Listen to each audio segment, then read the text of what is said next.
เจ้าขนำตั้งมนป่าแดดหน่อเนื้อนาบุญเจริญพรญาติโยมคุณร่วมบุญร่วมแรงศรัทธาพระเจ้าทันใจ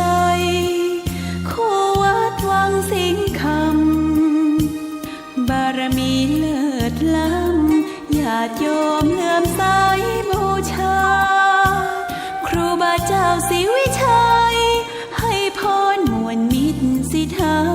พระประจำวันเกิดเสริมดวงชะตาให้อาหารปลา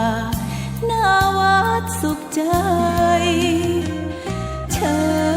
ญร่วมบุญสงน้ำพระธาตุน้อมใจอภิวาทขอบุญสุขใจสุขกายไหว้พระขอพรองค์พระเจ้าทันใจหลวงพ่อประเสริฐเจริญพรอวยชัยให้ท่านสุขใจทั่วกัน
10 นิ้ว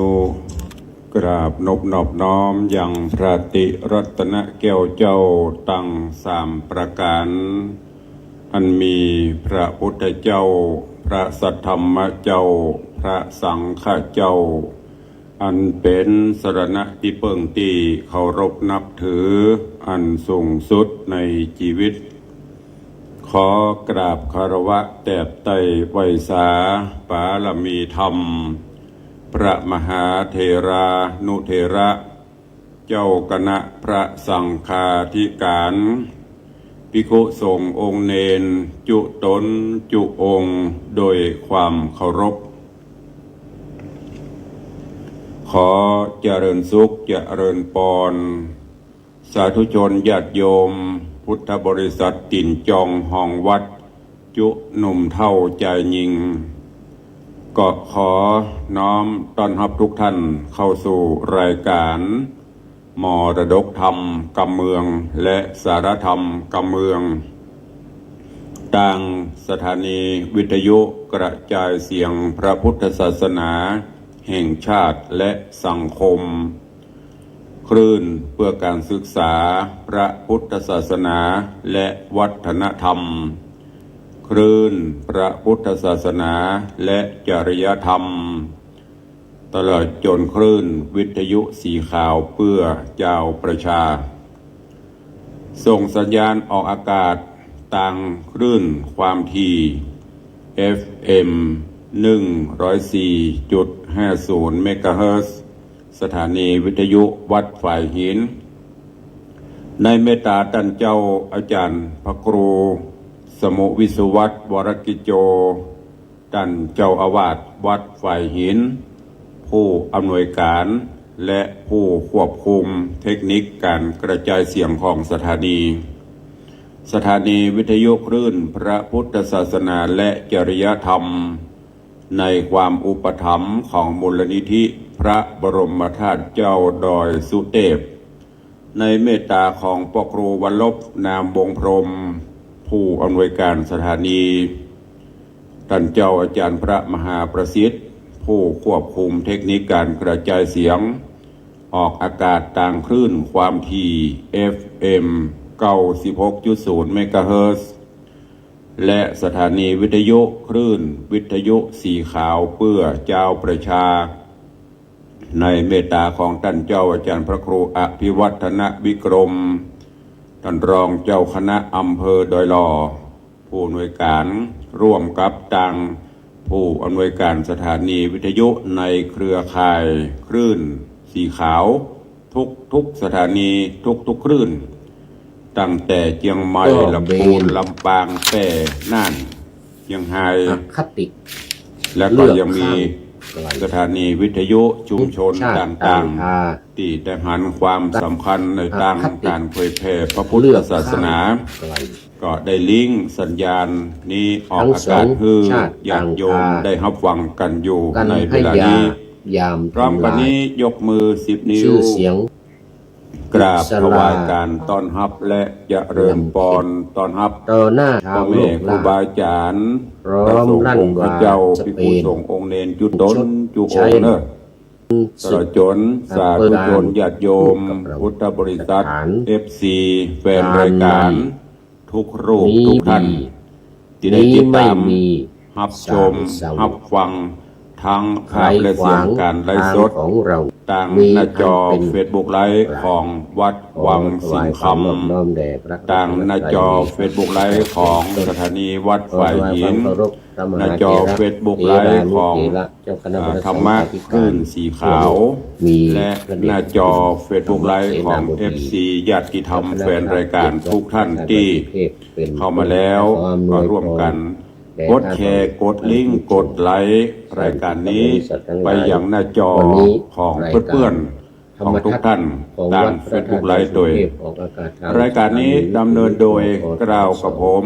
อาตมาภาพพระครูวิสิทธิ์ศรีลาภรณ์รองเจ้าคณะอำเภอเมืองเชียงใหม่เจ้าอาวาสวัดวังสิงห์คำตำบลป่าแดดอำเภอเมืองเชียงใหม่จังหวัดเชียงใหม่หรือตุลุงในวังเป็นผู้นำรายการนี้มาพบปะกับทุกท่านตั้งแต่เวลานี้เป็นต้นไปเนิ่นกราบขอบพระคุณทุกท่านที่เป็นกำลังใจติดตามทางวิทยุและทางเฟซบุ๊ก ขอ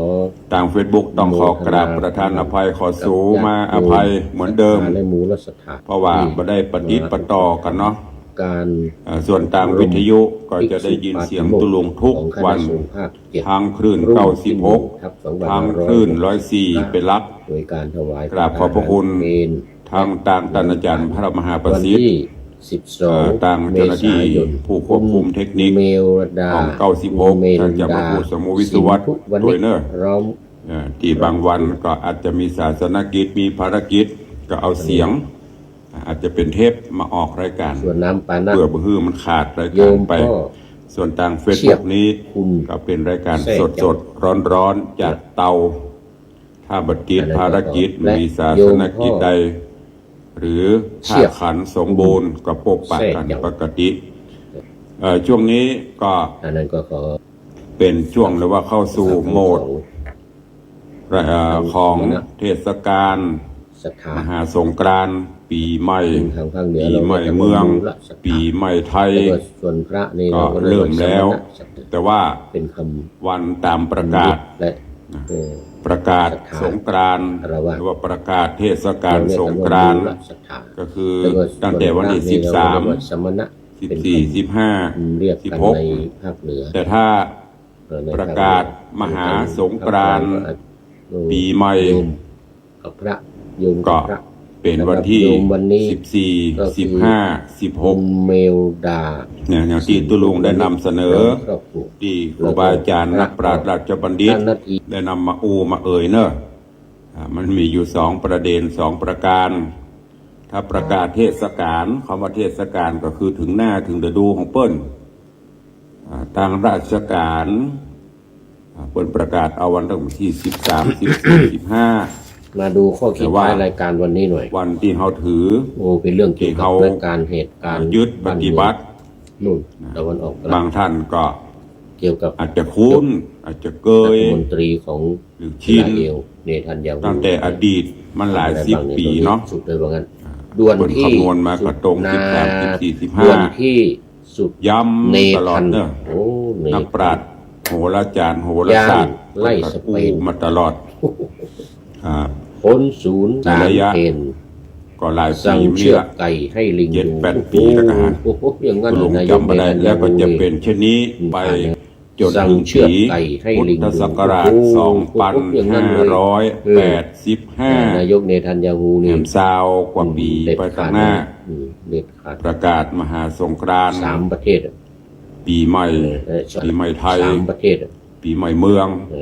สองก่อน ตามที่เขาคติที่ได้ยึดถือปฏิบัติ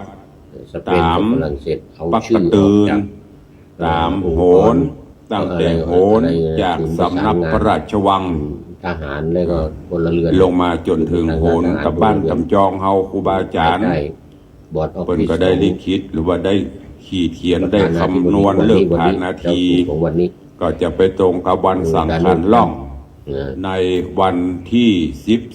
14 นี่นะ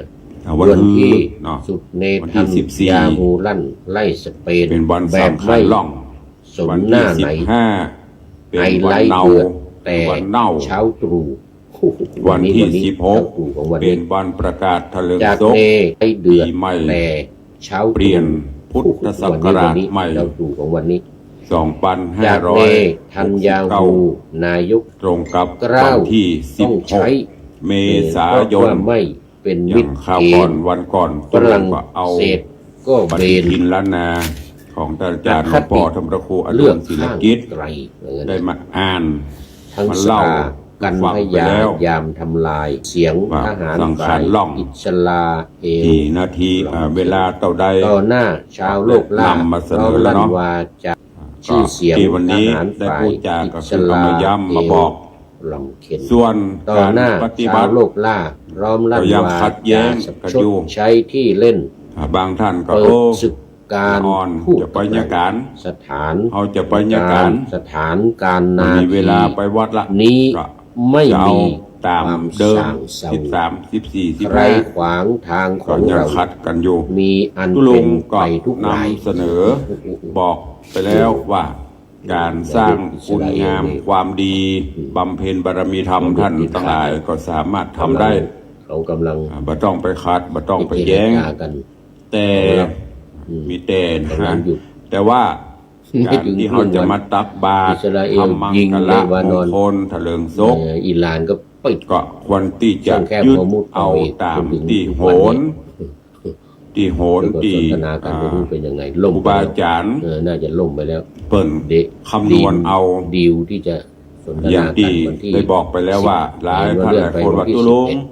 วัดตุลุง เลื่อนวันที่11 เข้าวัดวันใด ไม่รู้เป็นยังไง เข้าวัดนี่เข้าได้ตลอด น่าจะล่มไปแล้ว มาเจ้า เอาละนี่ก็ เปิดประตูวัด เป็นเหตุการณ์ ตั้งแต่ ครอบครั ที่ ว 5มาคำ เห ที่ ตุ ป การ ระ ณ์ ตู ปัจ วัด จุบันนะ หกโมงเกิน ทันโลก นอกนั้นเข้าได้ตลอด อืม เข้ามาทำบุญ ปรัชญา ตุลุงก็ทำบุญได้ตลอด ผู้ประพันธ์ แต่ว่า อาโมทนา ที่จะทำบุญต้อนรับ ทันเหตุ พุท การ ธ ณ์ ศักราชใหม่ ทันโลกทัน ได้ยึด เหตุการณ์ ถือเอา ไว้ณ ปัก ที่ กระ เป็น ตื อ อน ย่างยิ่ง ยึดถือเอาปฏิทิน ขอนำราย วันที่ การธรรมะทัศน์ 16 เมษายน แล้วจะ เมื่อ ย้อน เจ้า มาใหม่ ก็มีการ ใน ทำบุญตักบาตรต้อนรับศักราชใหม่ แล้วก็มังไงก็มีสงฆ์น้ำพระ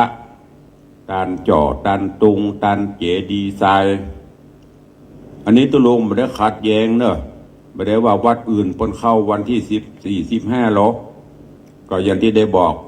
ตามสะดวก ข้อมูลเกี่ยวกับ ความขัดแย้งนั่นแหละคือความคืดอย่างที่ได้อู้ฟังเมื่อตอนก่อนนะถ้ามีอย่างคือมันเป็นบรรทัดฐาน 5 อย่าง มันก็จะเป็นความเป็นมังกละมงคล ไม่ นี่อย่างก็ตาม อืม ถ้าพร้อมเพรียงเลี้ยงหน้ากันฉันทะสามัคคี ขา ไปในทิศทางเดียวกัน ไม่เท้านี่ บะคัดบะแย้ง ก็เป็นมังคละมงคล ที่เราเดินมาเนี่ย ถ้ามันคัดมันแย้งหมอหนึ่งจะไปทางซ้าย ไปคิด หมอหนึ่งจะไปทางขวา เออ มันก็เป็นความขัดแย้ง บะตรงบะลงรอยกัน เนี่ยเพราะว่าคืด ให้ข้อมูลมา อันนี้ไม่ได้หมายถึงอย่างไผเนอะและตุลุงก็ไม่ได้ไปว่าเรื่องไผเนอะก็ยังมีห แล้ว ลาย จะ ท่าน เป็นเจ้าภาพ จะไปอ่านพอ อันนี้ก็ใกล้จะหมด คอมเมนต์ เหลือประมาณ13 วัน ตามเฟซบุ๊กต่าง ๆ ๆ ก็ยังมีหลาย 4 เม คนเขา ษา ว่าย นนี้ก็หมด นานา โครงการ จิต ละ ตัง แล้วตั้งแต่24 หลายท่านหลายคน สอง ความ เดือน คิดความหัน เนี่ยเต็มๆ บางพ่องก็ อืม อย่างประเดี๋ยวนี้การดำหัวผู้ว่าราชการจังหวัด ในปาติโมกข์ นะ กัน เมื่อก่อนก็ยังมีความแย้งๆกันอยู่ ประชาสัมพันธ์ก็เติมที่จะ ตั้งหนึ่งจะเอาวันที่ ก็ขอ 15 เพราะว่า ติดต่อมา เพิ่น ที่ ยังมาเอี่ยวกันอยู่ วิโรจนะ หยุดงานก็อยู่ ประเด็นทำ9ประเด็น บางท่านก็จะเอาวันที่16 คณะภาค7 แย้งกันอ โอ้ ยู่ ท่านนายพลบ ต อ อก น ว่า นี้ ขอ ได้ อ ข้อ ธิษ ยุ ฐาน ติแล้ว บารมี ต่างท่านต่างจังหวัด เป็นพลังมหา มีต่างท่านผู้ว่าราชการจังหวัด เป็นพลังมหากุศล ประกาศว่า อธิษฐาน ให้เอาวันยึดเอาวันที่ ทำอะไรต้องอธิษฐาน 16ดำหัวผู้ว่านะวันที่ ให้เป็นไปตาม 16 แล้วก็ให้ยึดถือเอาวันที่ เป็นพ 16 เป็น ลังมหา ตั้งแต่ปีนี้ เป็นพลังมหา เป็นต้นไปจนถึงปีปุ้น เป็นพลังมหากุศล 2585 อธิษฐานอธิษฐาน ส่วนจะมีไผไปมี ให้ ไผ เป็น ไป ตามคำ ก็สุดแล้ว อธิษฐานของเรา แต่ เป็น เพราะ พ ว่าโด ลัง ย มหากุศล ปฏิบัติแล้ว ต้นที ก็อาจจะเป็นนั่น ให้พระครูปริยัติ องค์กรปกครองท้องถิ่นหน้าส่วนราชการ บารมีอายุ วันนั้นหันท่านหลวงพ่อบอกว่าดูว่า สา หรือว่าตุลุงประหาร สาธุ ในคอมเมนต์ว่าดำอย่างผู้ว่าเนี่ยละอ่อนอยู่ โอ้อันนี้เดี๋ยว อันเนี้ยคือยังไม่เข้าใจธรรมเนียมปฏิบัติ เขียนไว้เอาไว้ แม้แต่ ครับผม ว่าหลวงบ้านก็เหมือนกัน โอ้ ว่าหลวงบ้านมาเดียววิเจ้าอายุ70-80 ขอ หร อ อก ธิษฐาน เพราะ บารมี ทางราชการเดี๋ยวเป็น เป็นที่ 60คน ตั้ง ก็เกษียณละ เป็นพลัง บางหมู่บ้านก็จะ30ปลาย เป็น 40ป พ ลาย ลังมหากุศล นั่นเพราะว่าคุณวุฒิ ผลถ้วน เปิ้น ที ผู้นำ ให้ ในฐานะที่เป็นผู้นำ ยานุศาสตร์ เฮาไม่ได้ ปราบ มันมีหลักต้องเลือก โอ้ บางที่ก็ไปโดย ยกเลิกแล้ว นำหัวโดยคุณวัย เลข วุ โท ฒิ รศัพท์ ผู้เฒ่าผู้แก่ 094 910 ปะอุ้ยแม่มอน 1043 เดี๋ยวดิวงศา เพราะว่าจะมี เปิ้นจะไปตามลำดับของเปิ้น ติโกโหติกา แม้แต่ตู้เจ้าอยู่ แต่ วัด ไม่ ก็ มี เหมือนกันเนอะ ส่วนกุศล ปะอุ้ย ถ้า แม่มอน ส่วนกุศล อีพ่ออีแม่ เป็นการเจริญ ก็ฝากไว้ตัวเองตุละอ่อนแต่ว่าวันซืนนี่ ตัวเอง ไปดำหัวยังหนุ่มอยู่นี่นะ มาได้ อันนี้เป็นความคลาดเคลื่อนเข้าใจผิดๆเนาะ แต่ก็ไม่ได้ห้ามเพิ่นนะเพราะการสุมาคารวะดำหัวนี่อยู่ที่แรงศรัทธา อเมริ อยู่ กา ที่แรงความเคารพนับถือ ออสเตรเลีย ดูเจ้าปัจจุ ห บัน มายเลข จะ บั นุ่ ญ มจะ ชี น้อย 211 ก็เป็นผู้ทรงศีล 20 พัฒนาวัดเป็นที่บรรทองวายา อย่าใส่ ที่เปิ่งตั้งจิตตั้งใจผู้นำตั้งจิตวิญญาณ 98 เขาก็คือความเคารพนับถือซึ่งกันและกัน เอา การ ละ พ่อบ้าน ตอ ก็จะมีผู้หลวง ดู บ้าน เนื้อหสาระของธรรมะ ตาม กัน พ่อ เลย อา ใน จารย์ เช้าวันนี้ ผู้เฒ่าผู้แก่เหล่านี้เขาก็ควรปฏิบัติ ภายในวันเดียวนี้ แต่ถ้าไปดำหัววันเน่า บางวันจุลสุภัทานี่ทุก เนี่ยมันแย่งกันอยู่เด็กอะโอ้วันนี้วันเน่าไปดำหัวกัน แน่พระธรรมเทศ ถ้าตา นาม วันนี้พระองค์ตรั พ ส ระพุท ว่า ธศาสนาอย่างที่ตุลุงเคยเล่าครูบาอาจารย์เคยบอก ที่นอนคน มัน เดียว มีวันผิด เป็น วันอย่าง ผู้ นั้น เดียวไม่เกียจ วันไหนก็ดี คร้น ถ้าเราจะทำดี เป็น แต่ต้องแยก ผู้เดียว ออกว่า ทรมานตน ย้ำตลอดที่จารีตประเพณีนี่ปฏิบัติให้มันถูกต้อง มันก็จะบ่เกิดความขัดแย้ง มันก็จะบ่คืดบ่จาไปในทิศทางเดียวกัน แถมอันหนึงที่เขาจะหันปัจจุบันนี้ เป็น การไปสู่มาคารวะขอศีลขอพรพระอุ้ยแม่มอนผู้เฒ่าผู้แก่ หมด นับวันก็จะ เวลา เริ่ม โอ้ท่านใน เลือนลางจางหาย สั้นๆอย่างนี้ เดือนลางจางหายเพราะอย่าง เอา หนึ่ง แล้วตอนนี้ มักจะอ้างว่า หมด ฟัง เว บรร ลาย ากา โอ้ ศ ท่านในพลก็ มันมีเวลา เป็น หรือบางหน่วยงาน เข้ามาในรายการท่น บางหน่วยงานจะหันว่าเพื่อจะปิดละ ไว้ณที่นี้เป็นอย่างยิ่ง ดำหัว โอ้ชลี ที่เฮา จัน หัน ท ๆนะ รา ข้าราช โอ้ การ ไม่ กา หล ร วง เนี้ย อดีตไม่หลวง หน่วยงาน ชลี ต จันทร่ างๆเขาจะปิกบ้านมีเวลาดำหัวให้ก่อน ถามว่าผิดไหมมันก็ผิด ไม่หลวงวัด แต่ถูกไหมไม่ถูก อยู่วัดไฟหิน อันนี้ความคิดตุลุงเนอะ ไม่หลวงจันทรา มันเป็นได้บัดถูกตุลุงก็ไม่ยังบัดปีใหม่ตลก เข้ามาเนี่ยโอ้ไม่ มันยังบัดถึงเตื้อรอให้มันถึงก่อนปิกมาแล้วทำก็ได้ คือหลังจาก15 16เป็น16เป็นต้นไปนะเป็นวันทะเลิงศกปีใหม่17 18 19สาวไปแหมเดือนแน่ครับก็เนี่ยได้อยู่นี่คือดำหัวปีใหม่ แต่ถ้าไปเนี่ยก่อนแล้วจะบอกปิกมาแล้วอีกอะไปแล้วจะไม่กลับมาแล้วเหรอเขาก็ต้องปิกมาอยู่ นี่คือหลักปฏิบัตินะให้ฝากไว้ว่าจะเป็นสถานศึกษาว่าจะเป็นหน่วยงานใดก็จังเนี่ยคือมันถูกแปลงดีไว้ให้ลูกแปลงถูกเอาไว้ให้หลานเจ้ใครเนี่ยเวลาใดก็เนี่ยไปเลยมันบัดพิษนะ แต่ว่าแนวปฏิบัติที่ปะเนี่ยกัน อย่างเฮาจะสวัสดีปีใหม่น่ะไม่ใช่ว่าวันที่25 26ธันวาเอาของขวัญไปสวัสดีปีใหม่มันเจ้เมืองบ่ลกก็มันยังเป็นปีเก่าอยู่ก็เนี่ยบัดเนี้ยไปปุ้นตั้งแต่หลัง1 มกราไปจนถึงกุมภามีนาก็ยังอยู่นั้นเป็นปีใหม่แล้วลูกทำได้แล้วลูกอันนี้อยากจะฝากเป็นข้อคิดนะกับทุกท่านทำเพื่อมันไปตามแนวปฏิบัติและลูกหลานก็จะได้เห็นอย่างบกขมายที่ดวงบอกก็แก่ดำหัวเมื่อก่อนนี้คือคนโบราณเขาเนี่ยเปิ้นนี้อย่างพวกอุ้ยเมมอนบรรพชนเขาเปิ้นทำอะไรอย่างเนี้ยเป็นกรอบเป็นแนวปฏิบัติที่ดีมากอย่างใกล้จะปีใหม่นี่ผู้เฒ่าผู้แก่ลูกหลานตันเต้าก็จะเพี้ยวบ้านเพี้ยวจองทำความสะอาดเพราะอะไรอย่างลูกหลานจะมาดำหัวดำเก้าอันไหนที่มันสกปรกรกลุงลังเปิ้นก็จะเพี้ยวจะกวาดแต่มาหลังนี้ปาเอาคนเฒ่าคนแก่เฒ่าพ่องบ่เฒ่าพ่องหมอกเฒ่าเหิมเฮ่อพ่องอายุ60 ปีเป็นต้นไปถือว่าเป็นผู้สูงอายุเลยหรอเอาไปนั่งเทศบาลเปิ้นจัดพ่องหมู่บ้านจัดพ่องเอาไปนั่งตั้งแต่อายุ60ไปรวมกันไปจุดแล้วก็ดาครัวก็อาจจะเป็นตั้งองค์กรปกครองตั้งเทศบาลตั้งอย่างเปิ้นก็จะมีงบ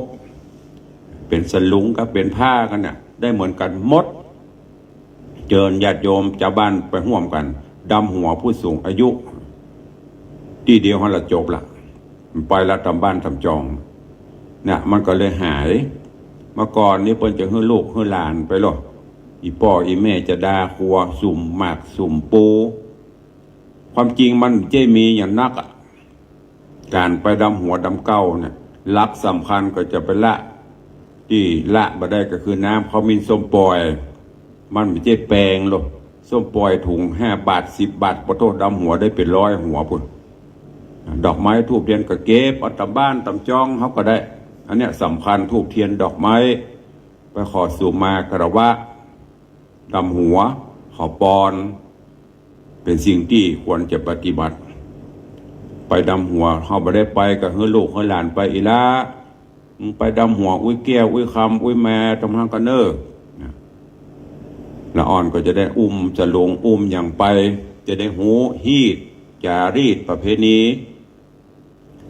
เปิดดำหัวเปิดมีอันนี้โลเปิดใส่เนี่ยอีโลอุ้ยก็อย่าถามมีน้อยมึงมาลูกไผ่ลานไผ่ละอ่อนก็จะบอกลูกพี่แม่ลูกพี่แก้วบันไตลูกแม่นั่นแม่นี่พออุ้ยแม่มอนก็จะได้หูจักลูกหูจักหลานลูกหลานก็จะหูจักอันนี้คืออุ้ยมอนอันนี้คือแง่คือทวด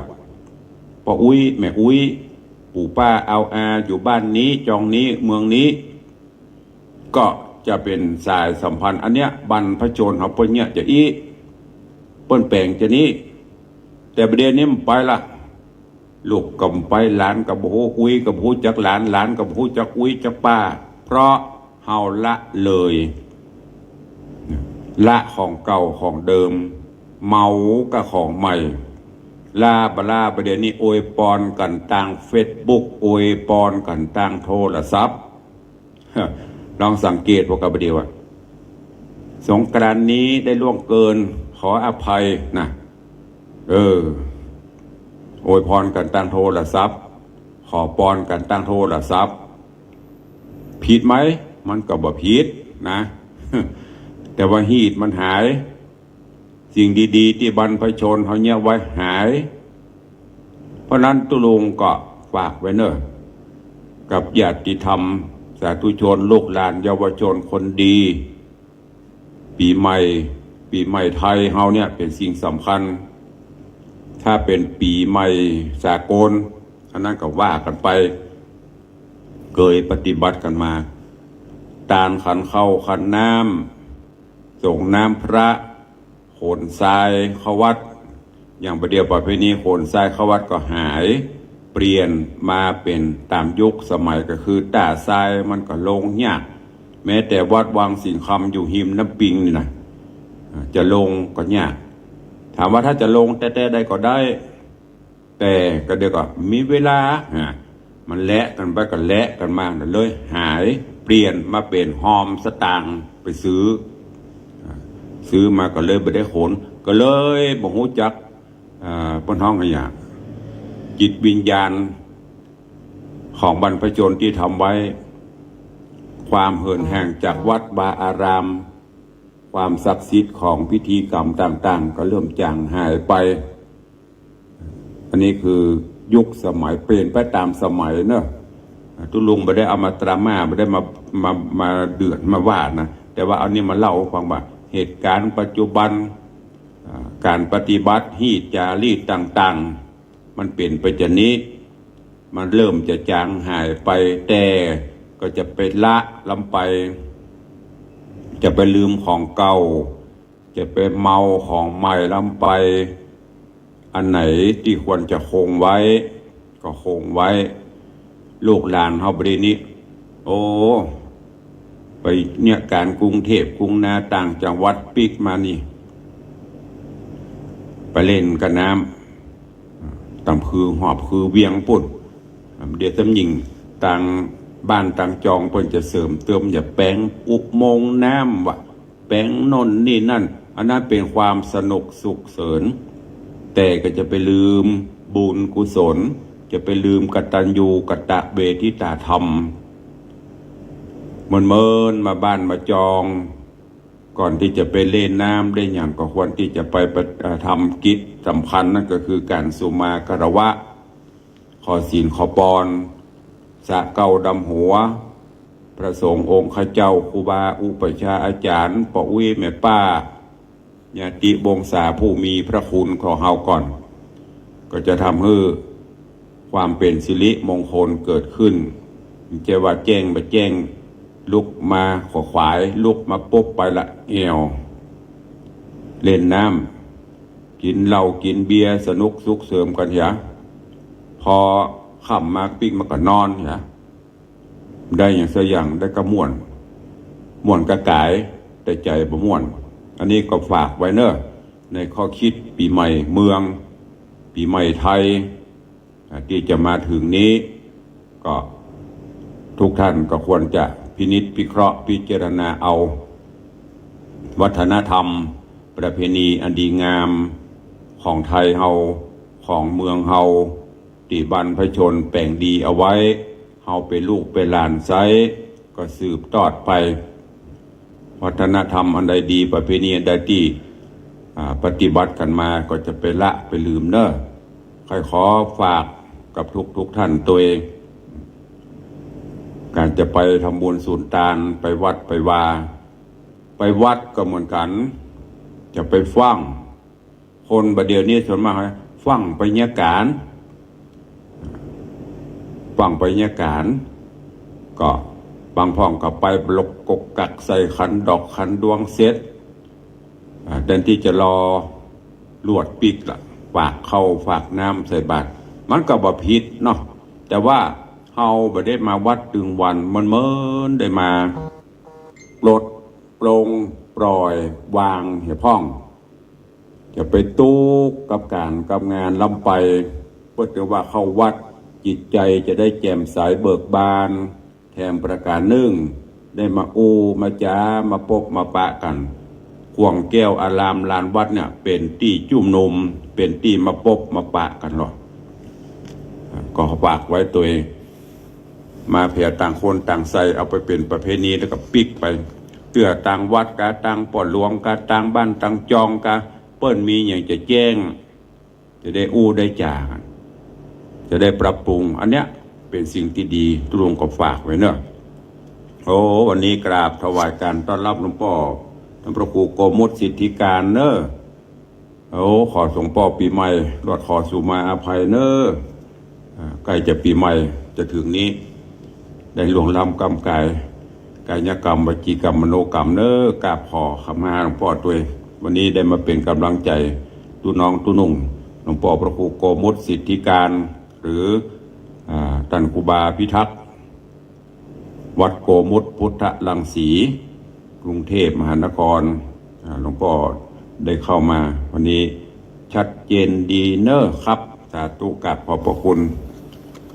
มีโอกาสขึ้นมาเชียงใหม่ไปลืมไปแวะในวังเนอะตรงนี้ก็ไม่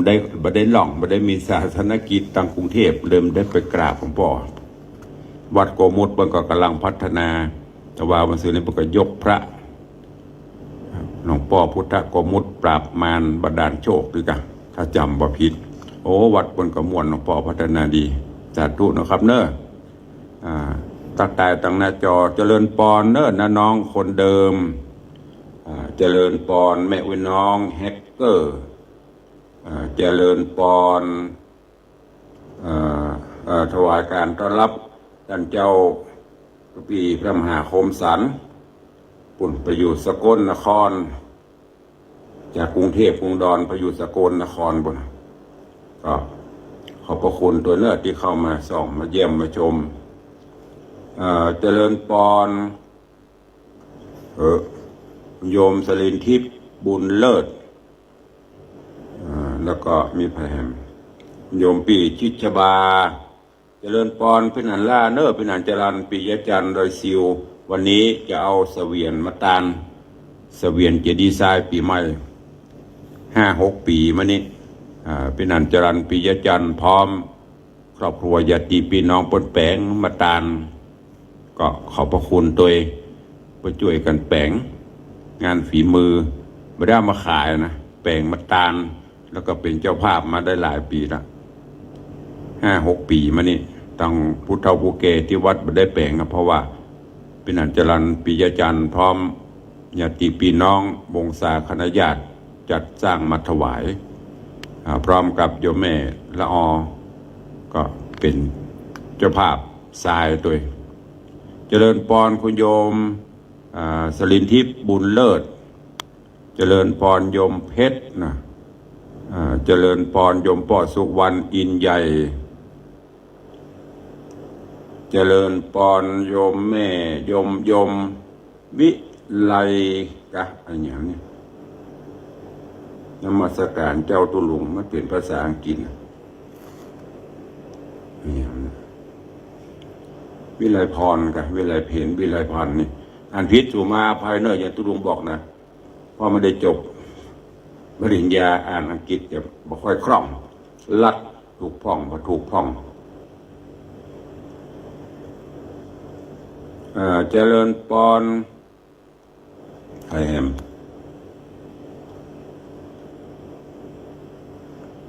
โยมจันสายแปลงหลวงเนอะคุณโยมจันสายแปลงหลวงกำลังเข้ามาสาธุอนุโมทนากับทุกท่านตัวก็วันนี้ได้นำเอาคติข้อคิดเรื่องราวปกิณกะมามามาจากเกี่ยวกับปีใหม่คือกับญาติโยมทั้งหลายแล้วก็จะปิกบ้านปิกจองขับยานพาหนะรถรางจะได้ก็ระมัดระวังกันเพราะเนอะเพิ่นบอกว่าในช่วง7 วันอันตรายเขาจะหันวัดตามหมู่บ้าน เพิ่นก็จะมีพ่อบ้านมีอสมมีเจ้าหน้าที่ตั้งจุดบริการตั้งเต็นท์ง่วงก็คือพักได้ทุกที่มันจะมีน้ำมีผ้าเย็นมีอย่างแจกไม่ต้องฟังเนาะขับรถขับรางเดินน้ำมันกับแปลงน้ำมันแปลงก็ส่วนมากก็ถ้าประจำเป็นหรือว่านี่ก็จะใจตันโทรศัพท์แต่ถ้าโดยมากก็จะปิกอยู่แปลงบอกว่าเขามันมีขายเขาอะมันมีขายแฮมต่างหากแปลงแฮมต่างหากเนี่ยอันนี้ลำบากก็ช่วงนี้ก็อยู่เป็นในช่วงของวิกฤตต่างๆเนี่ยคือว่าจะเป็นภัยทางธรรมชาติภัยอย่างต่างๆเนอะทางเชียงใหม่ทางภาคเหนือเขานี่ที่ประสบตอนนี้ก็คือฝุ่น PM 2.5.6 อย่างนี้แต่ว่าขึ้นไปมุทิตางานอายุวัฒนะมงคลครบ91 ปีพระเดชพระคุณหลวงปู่พระธรรมวชิระโกศลปู่สังวานวัดศรีโสดาไปหมอกค่ำโอ้ฝุ่นหรือว่าหมอกควันแต่ยังมีอยู่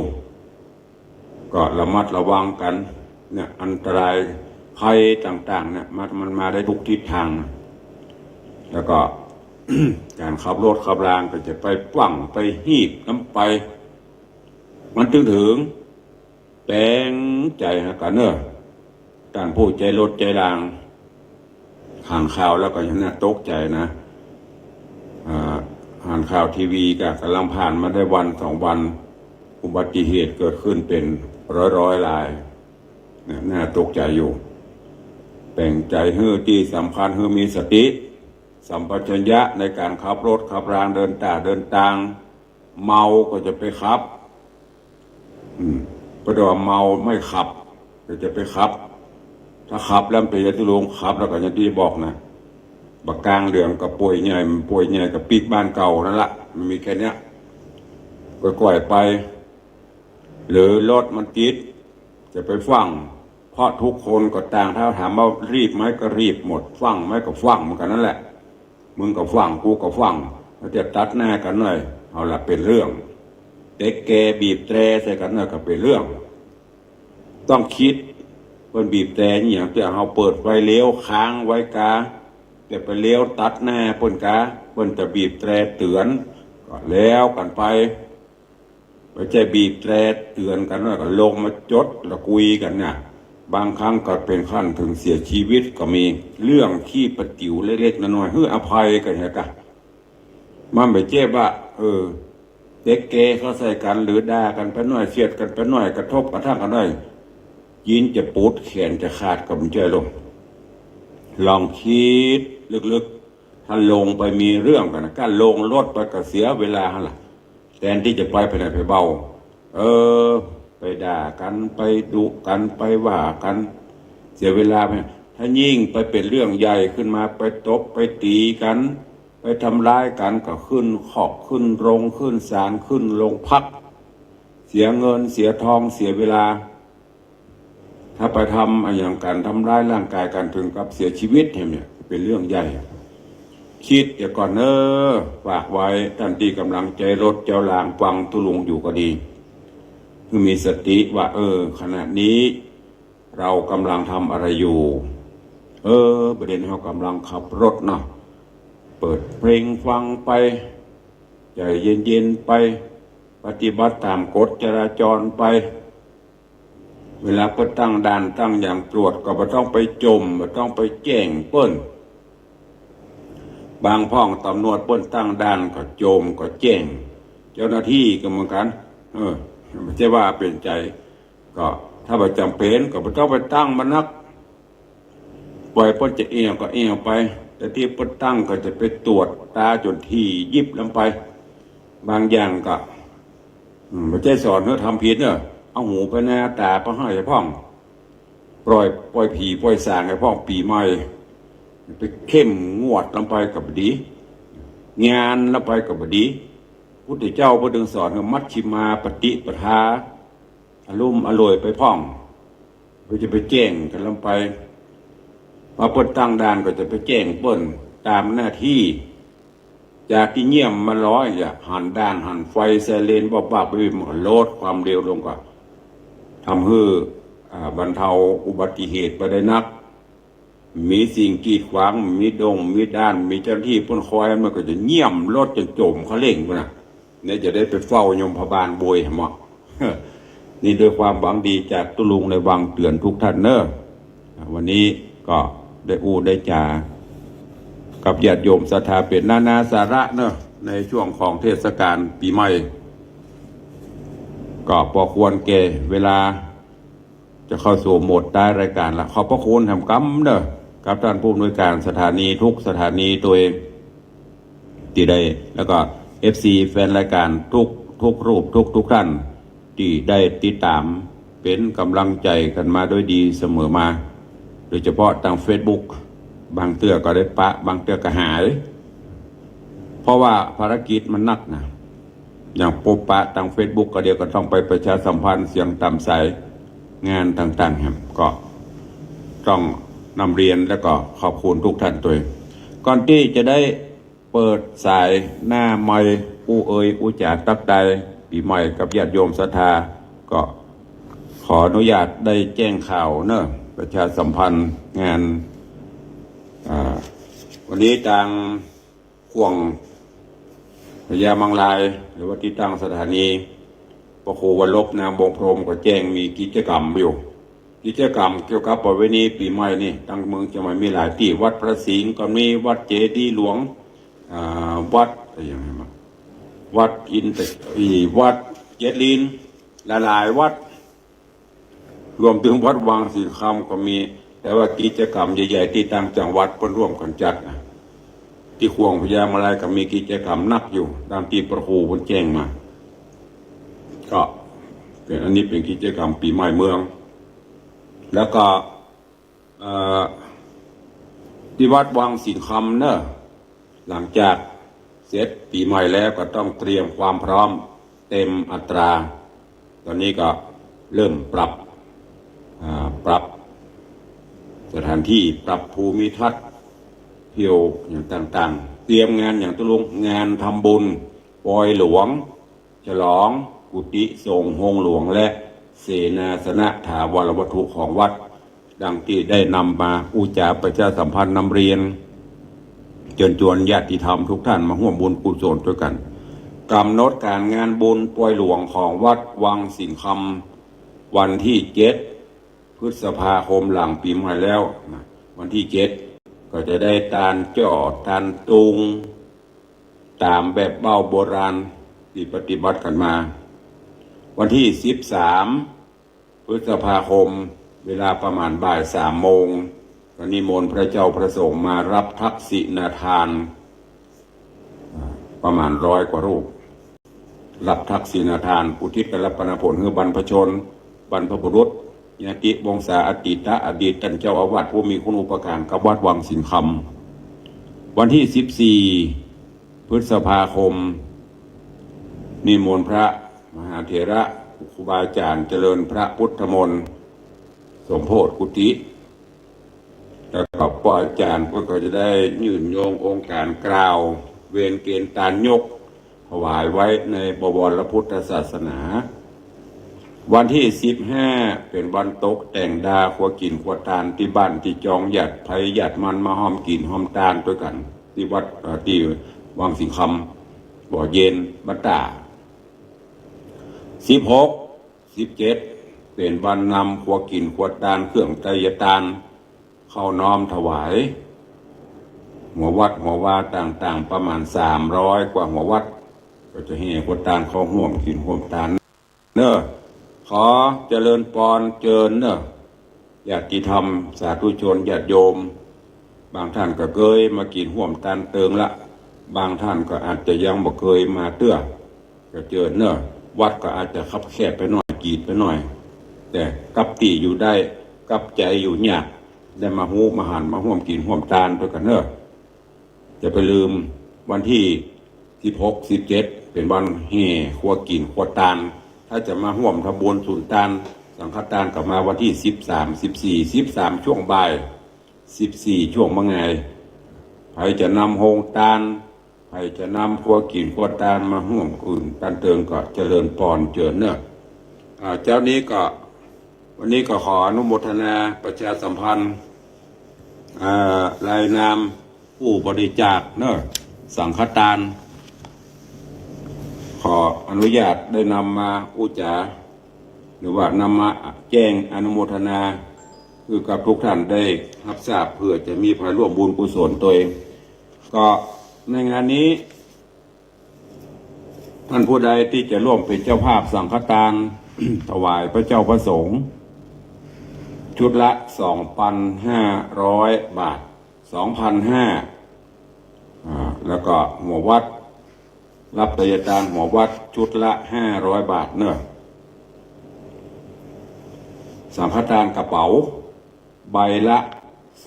250 บาทใครจะฮับก็ฮับก็ตอนนี้อนุโมทนาบุญกับโยมปอเลี้ยงธนวัฒน์มาเลี้ยงทัดพิชาสุสิงห์ค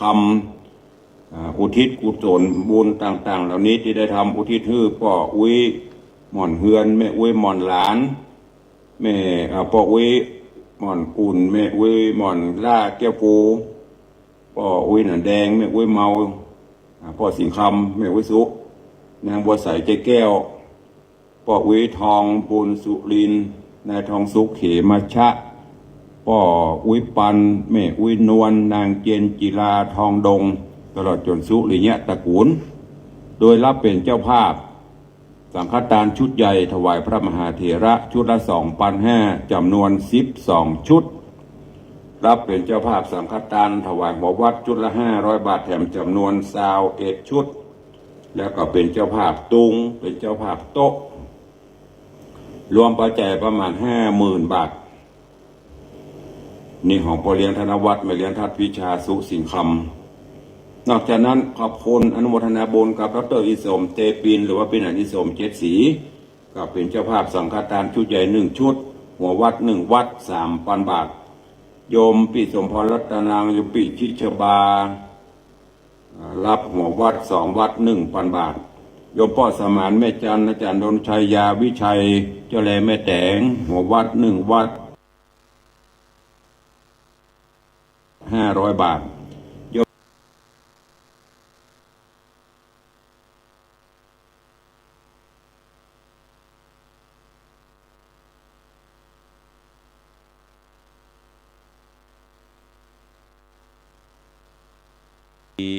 3 หัววัดปัน500 บาทโยมพ่อสีโบแม่ฟองนวลคำปันพร้อมลูกหลานอุทิศกุศลให้พ่อสิงห์คำใจแก้วแม่อุสุใจแก้วและก็อุทิศกุศลไว้ไปหน้าเป็นเจ้าภาพสังฆทานชุดใหญ่3 ชุด 7,500 บาทโยมแม่ยอดเรือนใส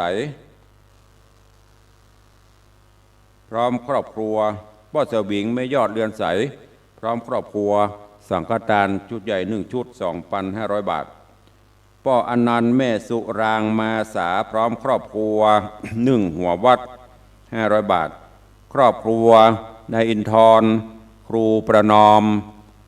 นายอนุเชษฐ์อุ่นเรือนน้ำบ่อเย็นสถาวัดวังสิงห์คำวันนี้ก็เป็นเจ้าภาพสังฆทานชุดใหญ่1 ชุดหัววัด1 วัด 3,000 บาทพ่ออาจารย์บุญมาแม่ตุนแก้วพอถนอมครูจิตราทาคำแปลงพร้อมลูกหลาน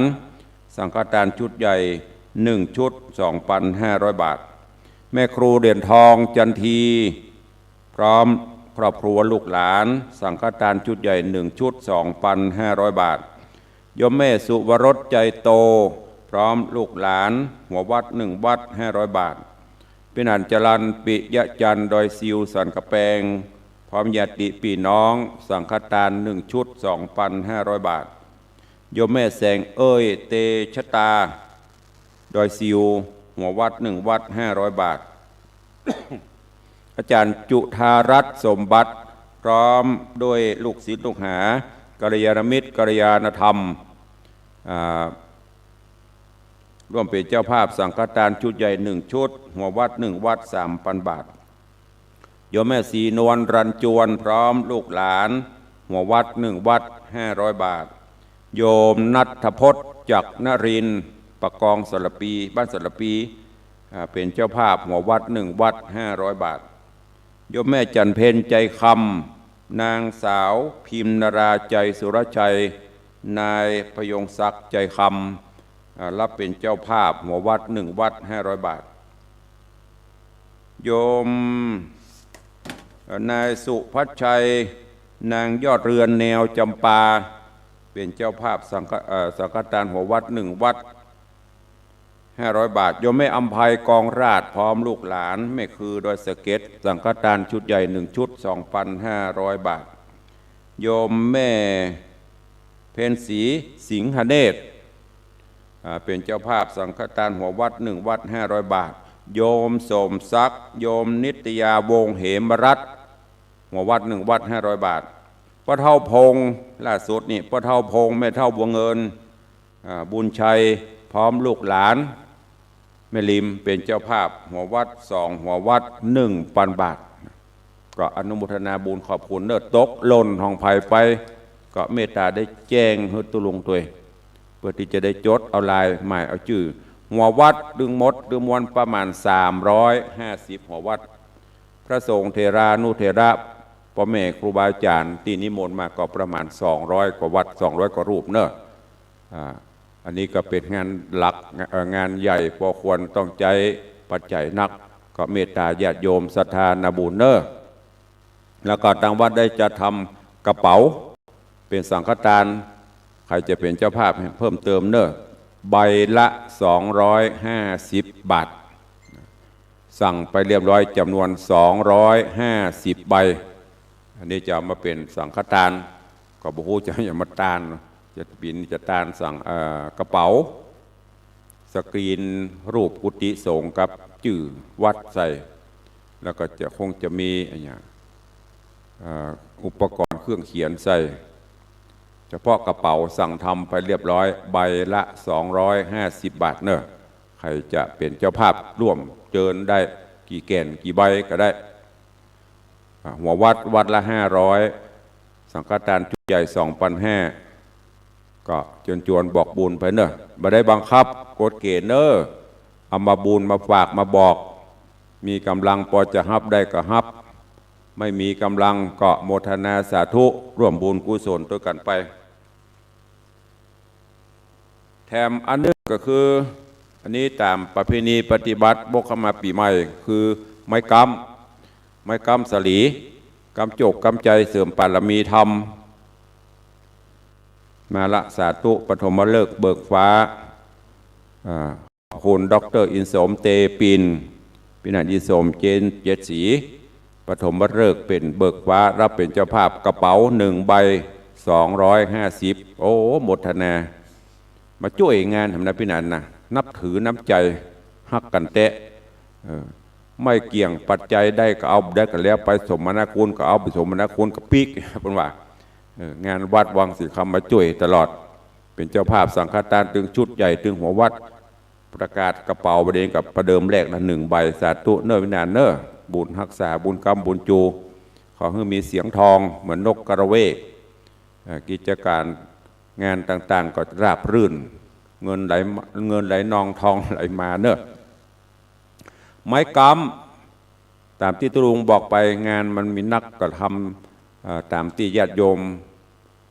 สั่งมาขอมาเมตตามาตุลุงก็เมตตาตอบ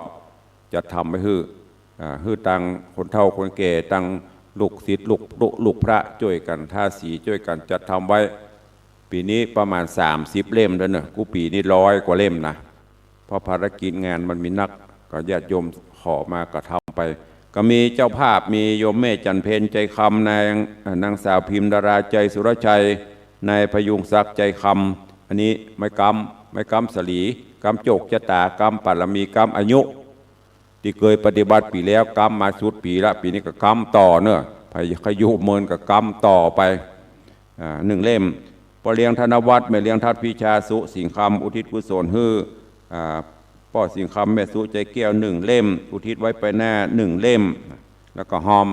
ทรายแหม1,000 บาทโยมเปลี่ยนจรีคำกิติ1 เล่มโยมวัลภาพลสุภา1 เล่มแม่ปานีพยัคไคหพลพร้อมครอบครัวลูกหลาน1 เล่ม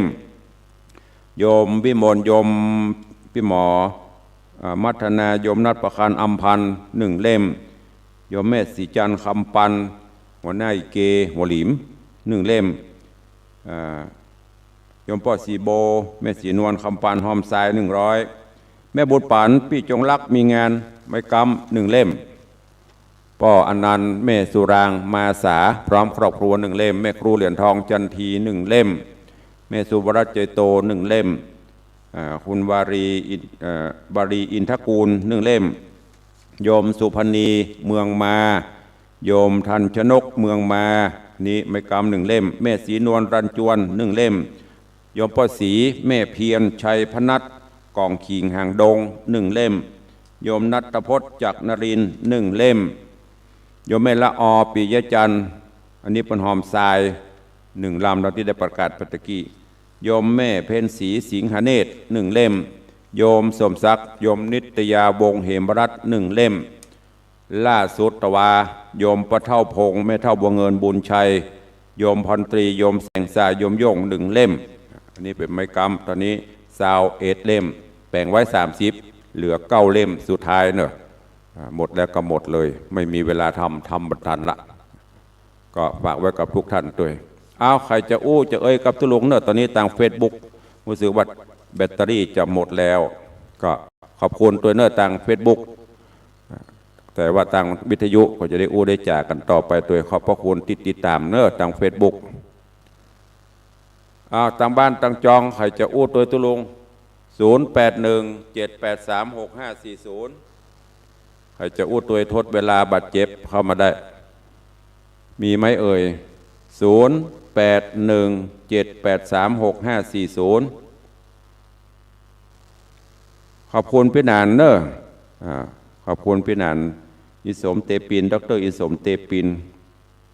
โทรศัพท์ตุลุงไปตกที่ไหนเนี่ยนะจอแตกอีกแล้วกระจกหน้ามีไหมเอ่ยถ้าบ่มีจะได้ล่ำลากันแล้วเด้อต่างวิทยุมีไหมใครฟังบ้าน96ก็ดี104ก็ตามเนอะหรือคลื่นสีขาวที่มันจะปัดลิงก์กับบอลปุดถ้าบ่มีขออนุญาตนำรายการจากทุกท่านไปก่อนเนอะปะกันใหม่วันต่อไปในวันว่างสาธุอนุโมทนาขอบพระคุณทุกท่านที่ได้ติดตามรายการด้วยดีเสมอมาขอบุญกินบุญทานอภิบาลโปรโหมทุกท่านอยู่ดีมีสุขเหมือนกันจุตนจุองค์จุผู้จุคนเนอจัตตาโรธรรมาวัฏัน